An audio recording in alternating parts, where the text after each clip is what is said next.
Buongiorno, Muriel Parent, comment ça va? Ciao Salia, ça va bien, ça va. Bon, alors vous êtes notre auteur du guide Florence. Ça fait des années que vous y allez régulièrement. Vous y passez 6 mois dans l'année, c'est quand même pas mal. Donc Absolument. vous connaissez cette ville sur le bout des doigts, on peut dire ça? Et oui, je l'arpente dans ses moindres détails depuis 2014 maintenant. Ah, c'est super, quelle chance, c'est une ville tellement belle en plus. Et justement, alors j'aimerais savoir quel genre de bons plans vous pouvez proposer à nos lecteurs en matière de balade, par exemple. Par quoi il faut commencer pour sentir vraiment le pouls de la ville? Exactement. Je commencerai par le Mercato Centrale. Là, on est en plein dans le quartier des Médicis. C'est pour moi le meilleur marché de la ville, aussi impressionnant par sa structure que plaisant par ses étals de primeurs. C'est là où les Florentins viennent faire leurs courses.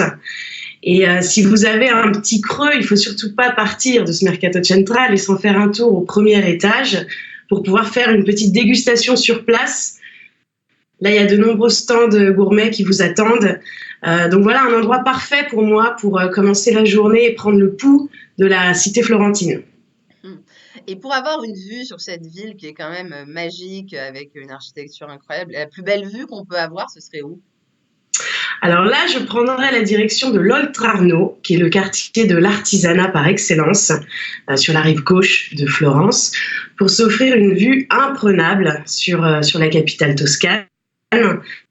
En fait, beaucoup s'arrêtent sur la Piazzale Michelangelo.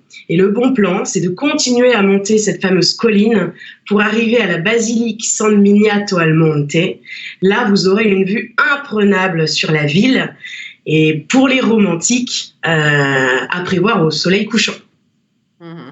Ah oui, ça a l'air très sympa. Et si on a encore faim malgré le petit grignotage au Mercato Centrale, en supposant qu'on les fait dans la même journée, hein, où est-ce qu'on peut aller manger?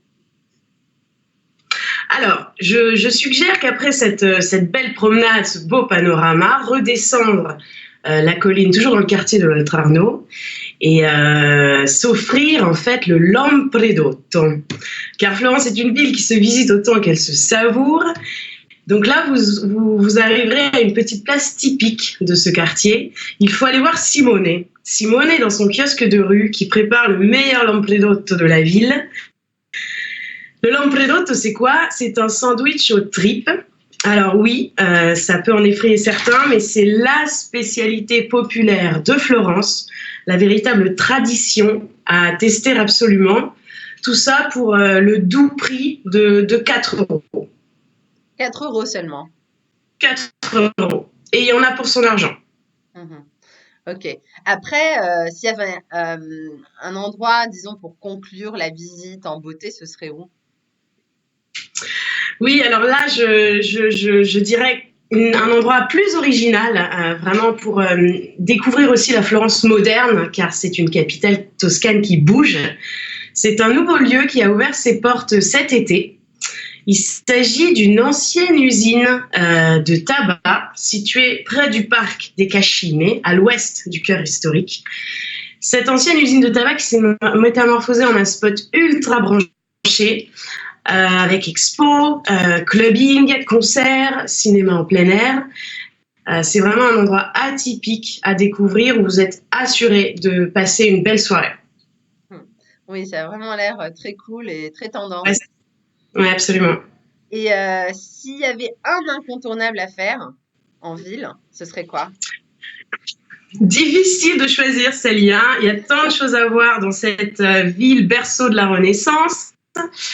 Mais bon, s'il fallait en choisir un, je dirais bien évidemment l'incontournable Duomo, Santa Maria del Fiore, qui est la quatrième plus grande cathédrale du monde, véritable symbole de la Renaissance, chef-d'œuvre absolu de l'architecture, sans oublier bien sûr sa coupole fascinante, c'est la coupole de Brunelleschi, qui est une prouesse technique pour l'époque et qui reste d'ailleurs encore aujourd'hui l'un des grands mystères de l'histoire de l'art. Ah oui. Et pourquoi? Ouais. Perché à 115 mètres au-dessus du vide, il fallait trouver une solution pour justement créer cette coupole au-dessus de la cathédrale. Et c'est que cet architecte incroyable qui est Brunelleschi qui en a été capable. Ah oui, c'est surprenant, en effet. Et s'il y Ouais, avait c'est un, super. et s'il y avait un objet, pardon, qui caractériserait la ville, qui serait sympa à emporter chez soi, comme souvenir, pas trop cher non plus, bon rapport qualité-prix, vous conseilleriez quoi au lecteur? Alors, hormis les délicatesses gastronomiques que l'on a envie de ramener chez soi, Toscane oblige, je dirais un accessoire en cuir made in Toscane. Donc, je vous montre par exemple ma dernière acquisition, ce beau sac que j'ai acheté là-bas. Parce que ce soit un sac, une ceinture, des gants, par exemple, de chez Sermonetta, cette célèbre marque. Il faut savoir que si les grandes marques de luxe s'approvisionnent en Toscane, c'est que les tanneries ici sont parmi les meilleures du monde. Donc ce cuir au grain fin qui va se patiner au fil du temps, vous le trouverez à un prix intéressant à Florence. Mhm.